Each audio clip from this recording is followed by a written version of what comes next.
Si sta parlando di privatizzazione per quanto riguarda la centrale di sterilizzazione di Rapallo e vi sono voci che parlano della privatizzazione dei servizi di RSA e di assistenza domiciliare integrata.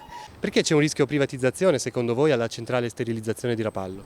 Noi sappiamo che la nostra centrale di sterilizzazione, che è assolutamente all'avanguardia e contiene macchinari di primissimo ordine, ha ricevuto 3 visite da 3 ditte private diverse. Siccome l'azienda parla di manifestazione di interesse, c'è il rischio assoluto che la privatizzazione avvenga anche in tempi piuttosto brevi.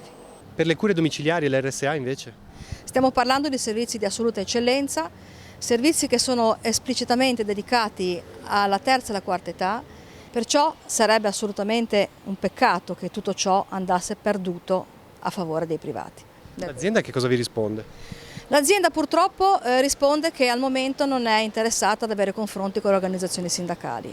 Nella vostra nota si fa riferimento anche all'ospedale di Sestri e al pronto soccorso di Lavagna, in questo senso in breve qual è la vostra posizione?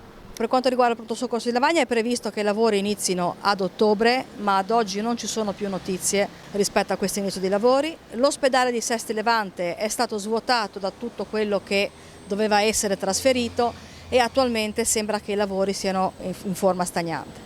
C'era anche in progetto di spostare il CERT presso gli spazi ex fisioterapia di Lavagna, invece da fonte certa sappiamo che l'azienda ha deciso di mantenere la locazione presso l'Istituto Sivori Marini e questo ci fa capire che i lavori in effetti stanno rallentando in qualche maniera. Stante questa situazione, che appello rivolgete all'azienda?